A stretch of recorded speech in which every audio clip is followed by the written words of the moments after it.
Thank you so much, Maria, and to the Foundation. And as a token of my gratitude for the invitation and for the excellent program you put together, I should say that the fact that we started a few minutes late was not because of the excellent organizers, but because of the Swede who lost track of time and arrived a little bit late. So that's all on me. My apologies, but I hope it was worth the wait. Thank you so much for being here. Thank you so much for caring about free markets and free people. Because I have to be frank, sometimes I feel a little bit alone when I care about these things. Sometimes it feels like the whole world is opposed to these ideas that has brought the whole world so much opportunity and wealth. Capitalism is under pressure.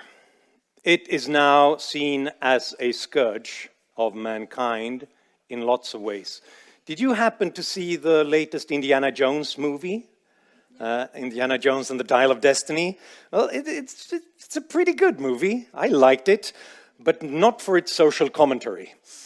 Because at one point, Indiana Jones approaches the villain, played by Mads Mikkelsen, and says about an ancient mechanism that you stole it. But then another woman intervenes and says, and then I stole it from him. It's called capitalism. That's the take, the Hollywood take on capitalism. And actually, it's not that much worse than what we get sometimes on social media and in the social sciences. It seems like nobody likes free markets nowadays. One recent poll showed that just 20% of Americans appreciate capitalism, which means that more Americans believe in ghosts than in the benefits of capitalism. Another study showed that 56% in an international poll thinks that mankind is doomed. It's not just that it's bad, we're doomed, it's over because of, well, mostly environmental damage done by capitalism. And this is also the take that we get from politicians in European governments and American governments, from New Delhi and from Beijing, that global supply chains, free trade, it's dangerous. Now we need something else. We need the government to step in, to repatriate production, to start to pick winners in the economy and in technology and subsidize them heavily and make sure that the important jobs stay with us. So it's not perfect. It really isn't. Now we also get it, surprisingly, from the right wing of politics as well. Recently I presented my book in Washington, D.C., and my opponent said that, no, you don't get it. Free trade and capitalism has benefited only the rich. Inequality is increasing, and the big companies, they take over the planet. And we now need more heavy intervention, an active industrial policy, more protectionism, and a more generous welfare state with higher minimum wages. So he basically said all the things that traditional leftists usually say. But this guy was on the right of politics, from the think tank American Compass, a slightly Trumpian, big government conservative think tank. I got the message that the problem with our ideas, with the classical liberal attitude to the world and to the economy, is that we think that we shouldn't do anything. Do nothing. That's our policy. That's the message I got. If something goes wrong in the world, if something fails, if there's a major problem, then our response is do nothing. And of course, that doesn't sound very tempting. What's our solution to problem? Nothing. It sounds like we've given up, right? So then that's the question. Is that the policy? Is it the case that capitalism has failed? What I hear now from the left, from the right, from environmentalists, is the message that global capitalism has failed. Suddenly the new over-ideology is to demonize those who produce. It's to subsidize those who refuse to produce. And it's to canonize those who complain. Grievance is the new hard currency. And in that currency, there's a lot of wealth out there. My question is this narrative true? I wrote this book because I don't think it is. How is capitalism doing? Well, as economists respond when you ask them, how are your kids? The answer is, compared to what? And that's the question. How has capitalism been doing compared to what? Because there are alternatives out there, and how have they been doing?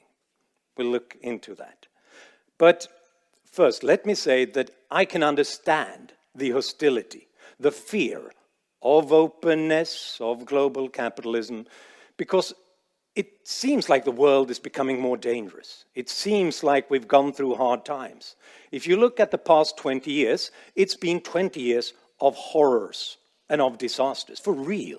We've had financial crises, we have had endless wars, we've had the global pandemic, and then Putin's invasion of Ukraine, and now this kind of inflation and interest rate spiral that we don't see the end of just yet. So it's been 20 awful years, and I can understand why it feels like openness and innovation and experimentation doesn't sound exciting. It sounds like you need someone to protect us.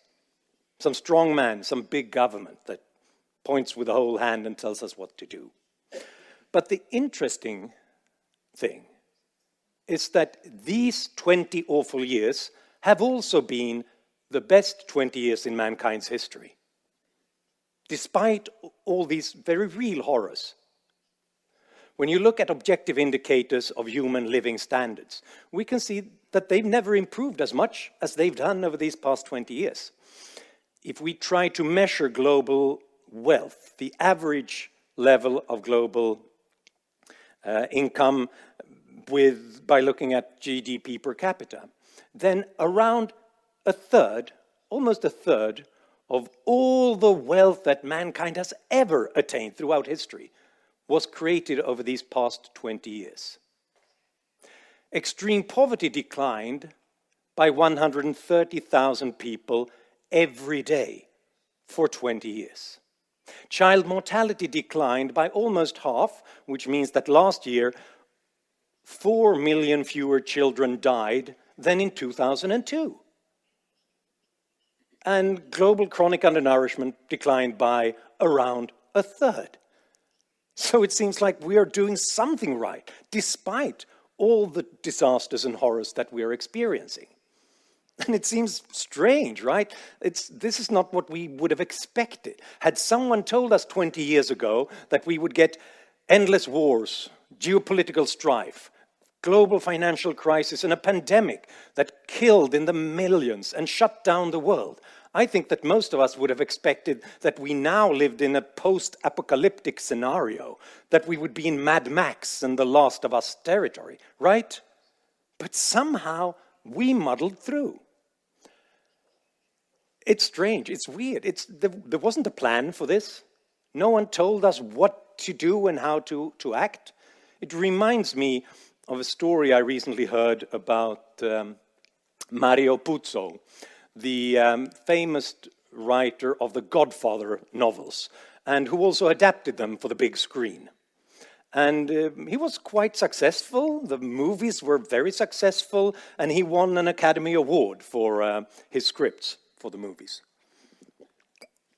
Now, after having done that, he thought that at some point I have to learn how to write movie scripts, because he had no formal education. He didn't know how to do it.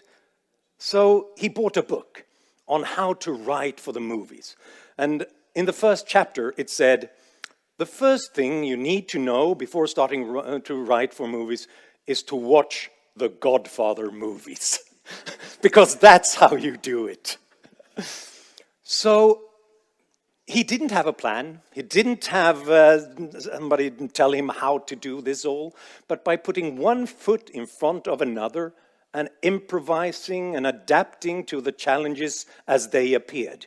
He managed to write the greatest movie that has ever been created.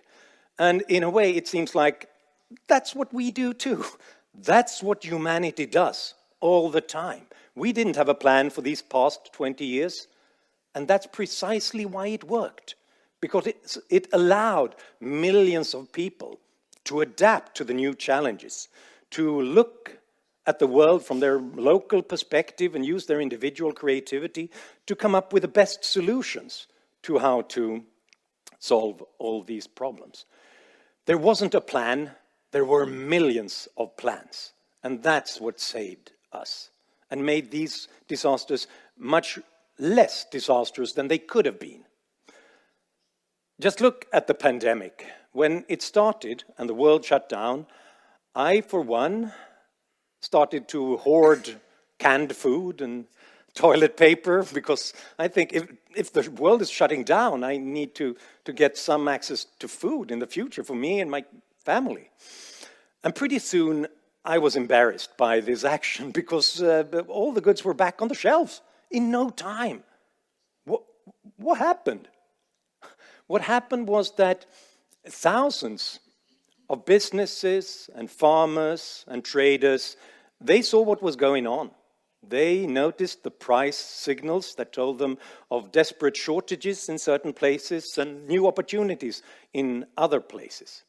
And despite the tremendous shock of it all, where suddenly, the whole European restaurant industry was closed down, and at the same time, lots of people were hoarding new goods. How do we deal with this?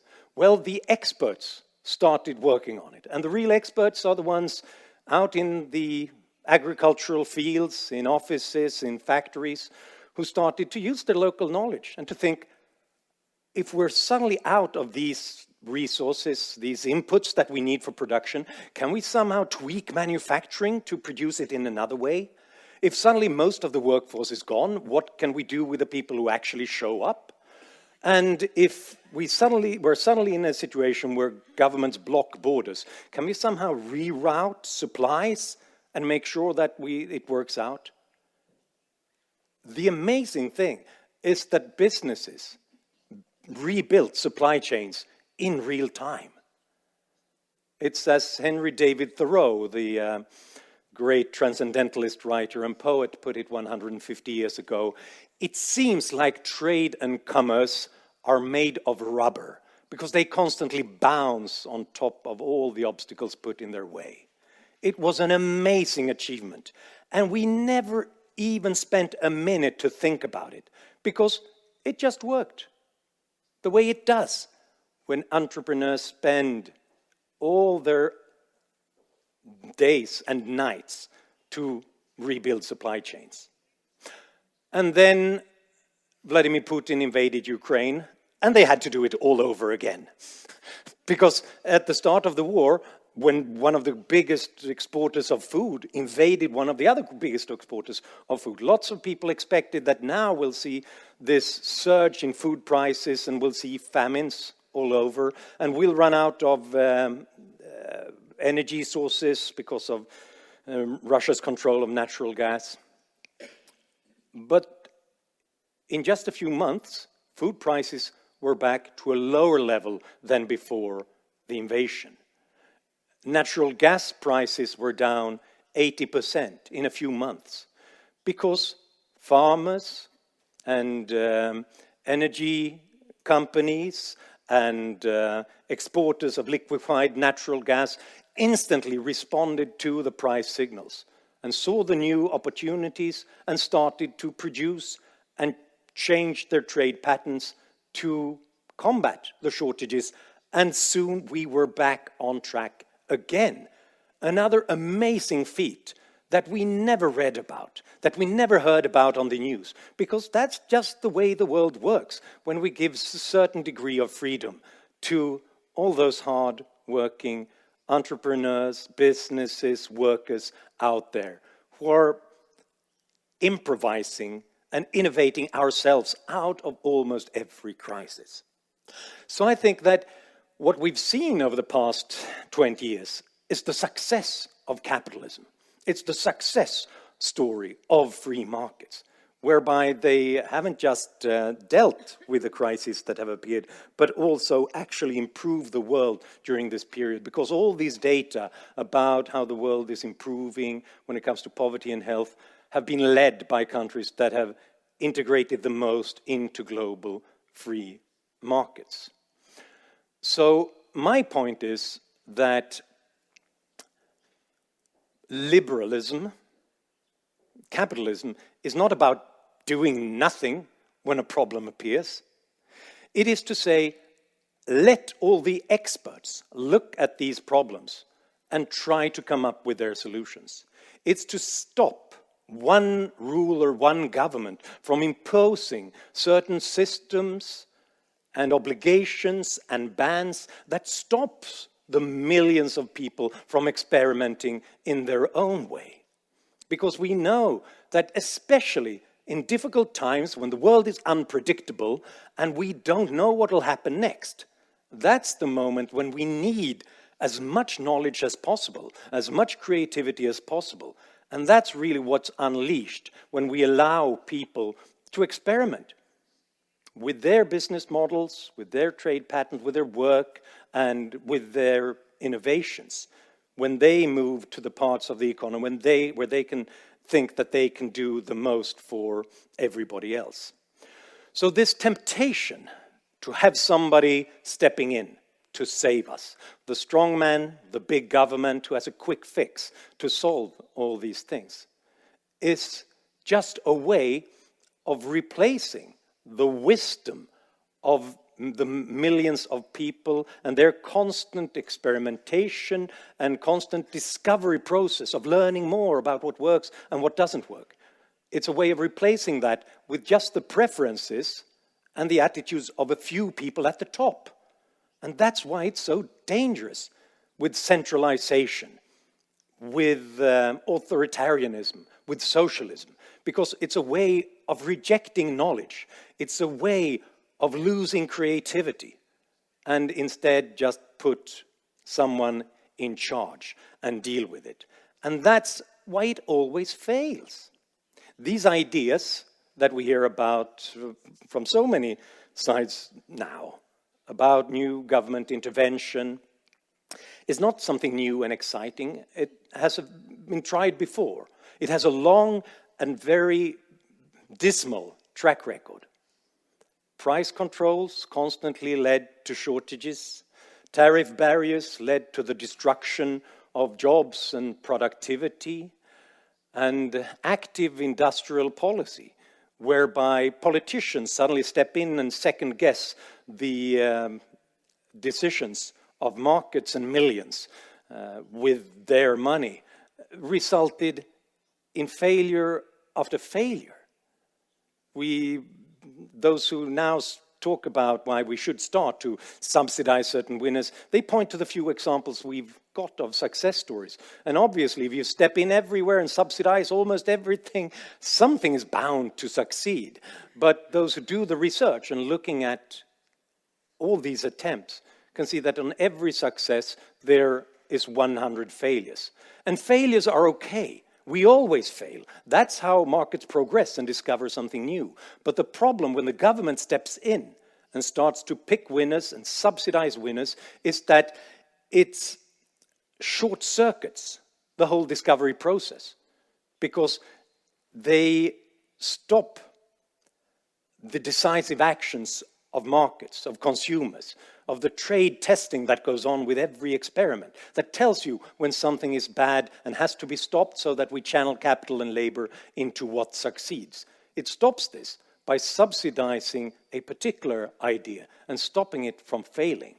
And that's dangerous. And that's why we have this long list of government failures when we've picked winners in the old shipyards and the old steel plants and the war on cancer and the supersonic Concorde and Quero.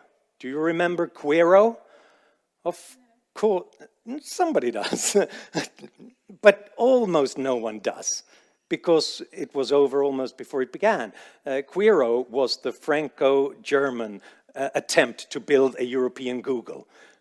because Gerhard Schröder and Jacques Chirac in 2005 said, this is what we've got to do to own the future. We will build a tremendous tech industry in Europe by involving 100 companies and millions of tax euros to build our own search engine. And then we'll triumph.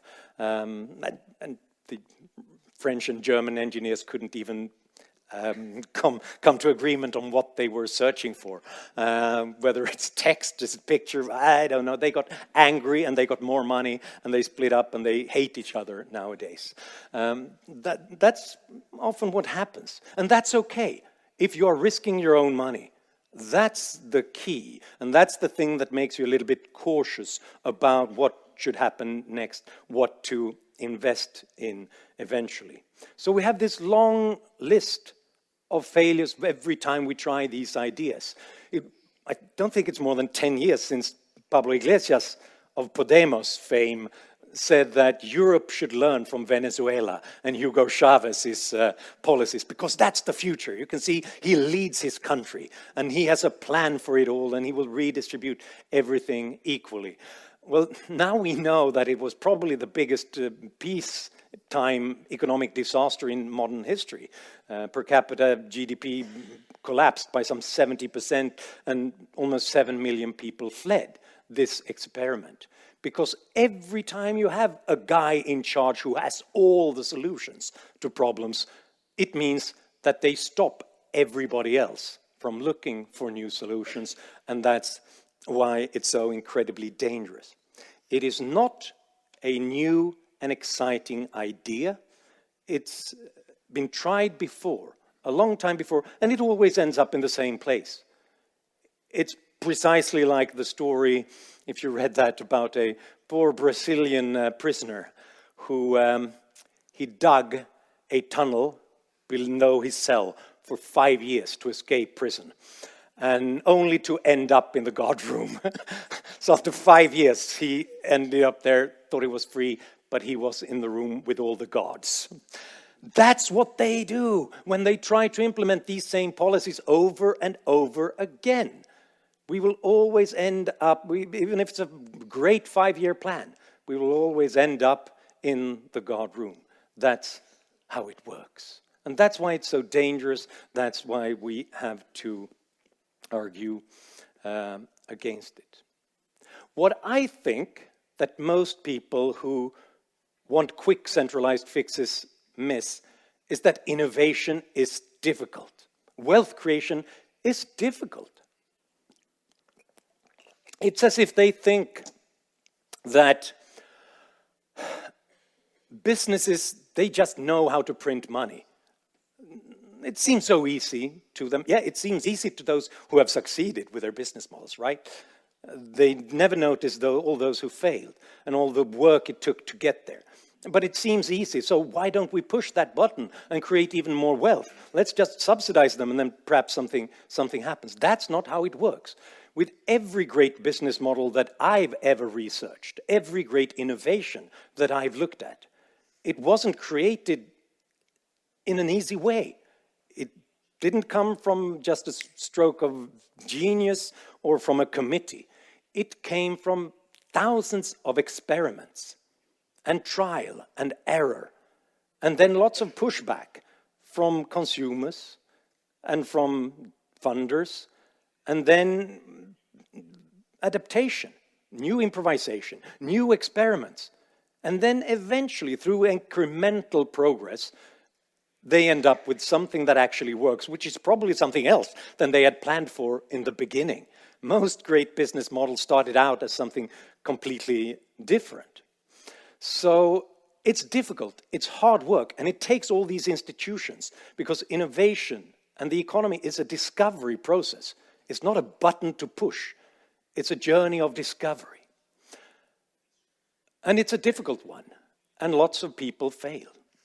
One of Sweden's great entrepreneurs once told me how he looked at innovation as walking over a minefield. It's a field of mines, and you don't know where they're buried. But if you end up in the wrong place, you'll be blown to bits. But over there on the other side is a successful business model, new goods and services, technological capacities that would enrich the whole of mankind. So you're going to have to get over there. But the minds are there, with lots of fickle consumers who change their mind constantly, lots of competition from strangers, difficult partners and associates and employees, lots of regulations and a changing business cycle, interest rates that keep on shifting and impatient funders of your venture. It's dangerous out there. So what could possibly entice anyone to walk out there? The reward, the potential reward, that if you actually make it over there, you will be richly rewarded. You will get to keep the fruits of your labor, or at least most of it. That's the kind of incentive that will entice people to walk across this field. And most will never make it to that kind of wealth. And that's a shame.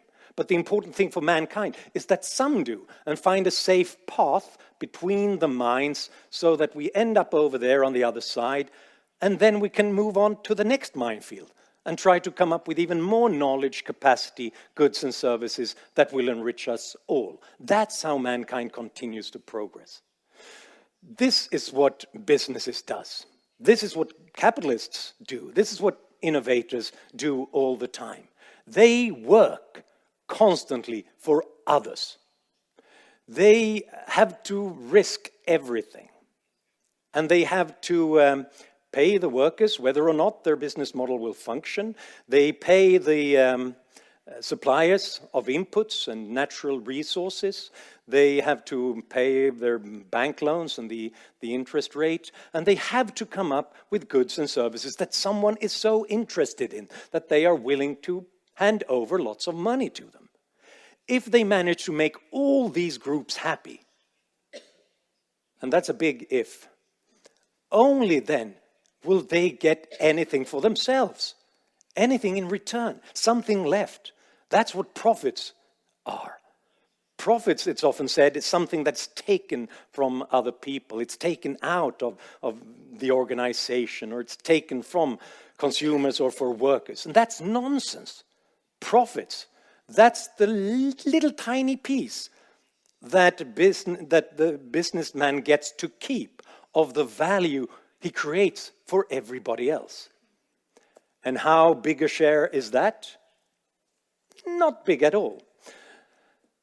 Around 2%, according to William Nordhaus, the economist and Nobel laureate, who has looked at the implementation of new disruptive technologies, methods, goods and services in the American economy over a longer period. He notices that the wealth that has been created, the surplus created by these businesses, only around a little bit more than 2% does he get to keep. The rest of it goes to us. While we were sitting on our couch watching Netflix, we got 98% of it all.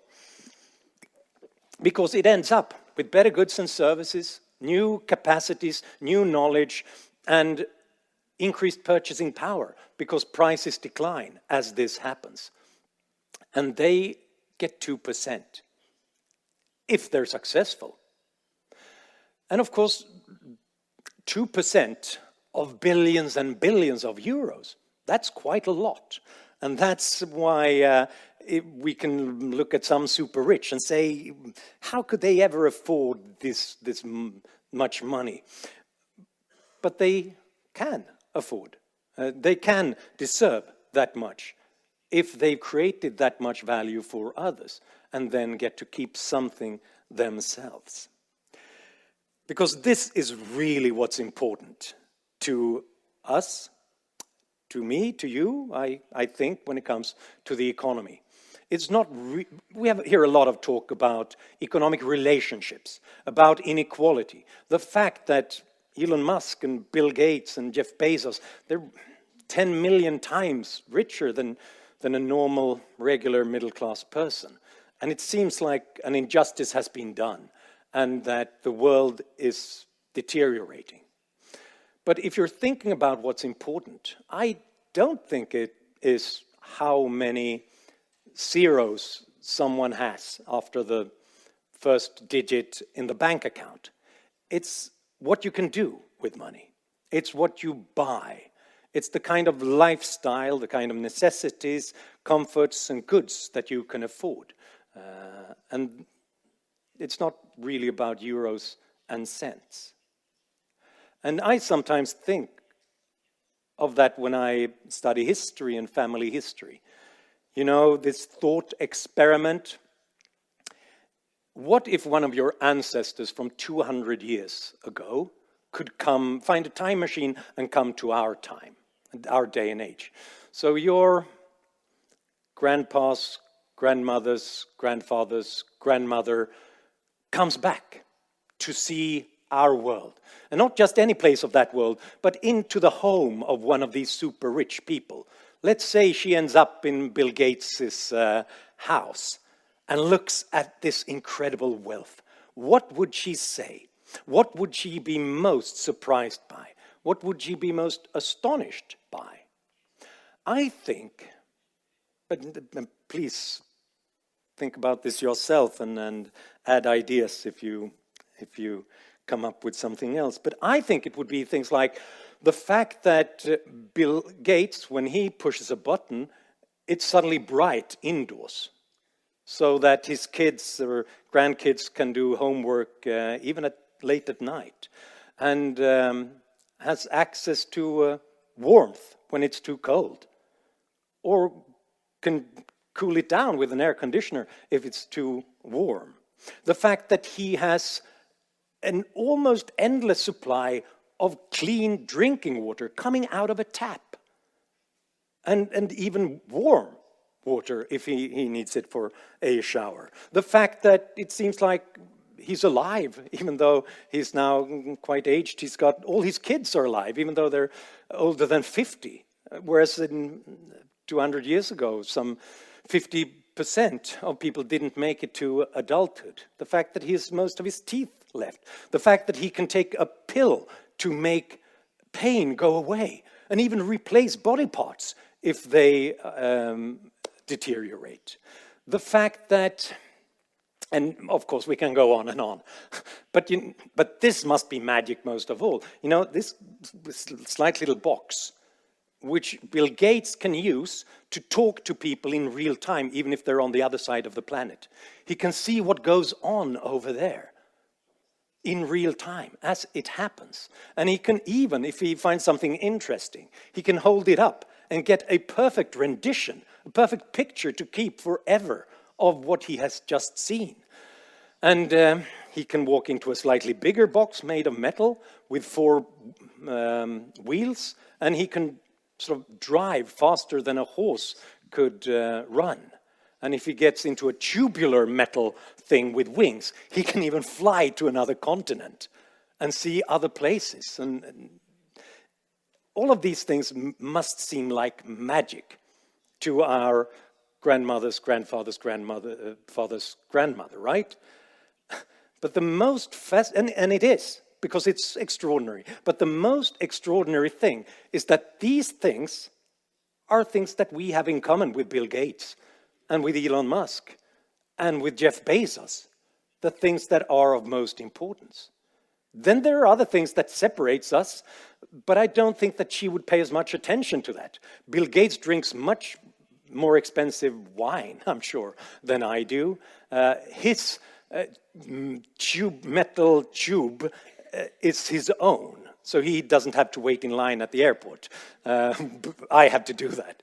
And of course, those are major differences. That creates lots of grievance. Today we're angry. Why should they get to have a private jet, drink such expensive wine, have branded jackets that cost them tens of thousands of euros? But I don't think that our ancestors would really consider that the great grievance, compared to the fact that we're able to see our kids grow up We now live to such a long life in economically free countries that we might even get to see our grandkids.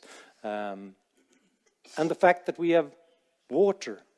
We don't have to think about food, where food will come from the next day.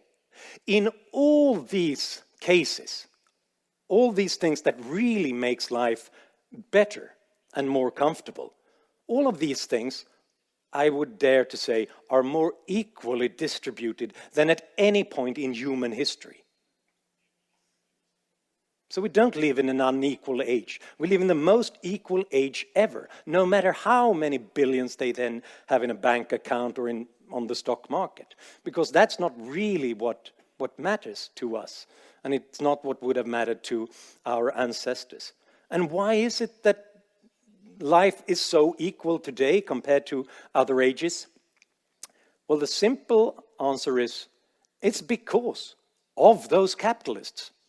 It's because of all those entrepreneurs and innovators and the fact that they have been allowed to become super rich by transforming luxury technologies that were only for the richest a few generations ago, into everyday necessities that almost everyone can afford in rich countries today. And then they earn billions and billions by doing that. And that's great. Because what that means is that they've found a way over the minefield and got to keep 2% of the immense wealth that they have shared with us. And of course, they don't do this because they're kind and nice and decent people. They might be, some of them, I'm sure, are great. But that doesn't matter. They might do it because they're only in it for themselves. But that's the wonderful aspect, the best aspect, I think, of free markets. That it's the first economic system in history where you can only get rich by enriching others. It's the first system where you can only acquire wealth by bringing wealth to others and giving them something that's of more importance to them than the money that they hand over to you. In all previous systems of slavery, of feudalism, of socialism, of fascism, it was always about acquiring wealth by stealing it from others, by submission and stealth and of conquest. Capitalism is the first system where the richest only got rich by offering someone something, by saying, would this improve your life to the extent that you actually would want to pay me for it? And that's a beautiful and a highly moral system that recognizes the dignity of each and every one of us, because it gives us the right to walk away and to walk somewhere else and to only engage in deals if we both think that it will make our life better than not engaging in those deals. And that's why we have all these, all those double thank yous in the grocery store or in the boardroom. That when you shake hands or when you hand over the money, you say thank you and they say thank you. And I'm brought up with the idea that you say thank you to someone who has done you a favor. And that's exactly what happens in markets. We both do each other favors constantly. And that's how we both get richer and create a richer and a more dynamic society with more wealth for others. So this is not Indiana Jones territory. It's not, I stole it and then I stole it from you and sold it to someone else, and that's why it is capitalism. On the contrary, this is the opposite. This is the first system that's not based on stealing and taking, but on creating. And that's the beauty of it, and that's why it's a highly moral system. However, it's not a popular system, as I started by pointing out. It seems often quite dangerous, and it seems unpredictable, because it's based on freedom, and you don't know what people are going to create next. You don't have certainty of what will happen around the next corner, whereas any kind of interventionist politician can always give you the pretense of safety, security, predictability by telling you what will happen next. but you never really know if people are free to make their own decisions. And that's why I think, especially in times when we feel like the world is a bit dangerous, that it's not enough with freedom and exploration, and let's hope that people will come up with even better things tomorrow. We have this urge to find someone who will take care of everything, who will protect us and who will save us. But we've seen where that leads. We've seen that before, again and again, and it's just a way of replacing knowledge with somebody's preference. Insanity, it said, is repeating the same thing over and over again and expecting a different result. Well, you know, Bidenomics and Trumpian protectionism and Pedro Sanchez's everything is repeating the same old government overreach and expecting something else than running out of other people's money and ending up in a disaster. And that's why it's always a mistake. And they always remind me, all these politicians and the populists who say that I've got the solution, I will fix everything. Top down. They always remind me of the story about the job interview. A guy walks into a job interview at an office and they look at his CV and they say, oh, it says here that you're quick at mathematics. You're quick at doing calculations. Right, yes, I am. Okay, so what is 16 times 17? Oh, that's 42. No, that's not even close. No, but it was quick. And that's exactly what goes on when populists and socialists say that they have a quick fix. They don't have patience for trial and error and the experiments of free people trying to find a better way across the minefield. They just say, let's just walk across it, I'll find a way for us all. And again, we're blown to bits. So let's not fall for that. Let's stick to real mathematics and not to quick mathematics. That's my conclusion of history and of the present. So therefore, my message is, pro-capitalists of the world, unite. We have nothing to lose but our chains, our confiscatory taxes, our counterproductive regulations, and our destructive tariff barriers. But we have a world to win. Thank you.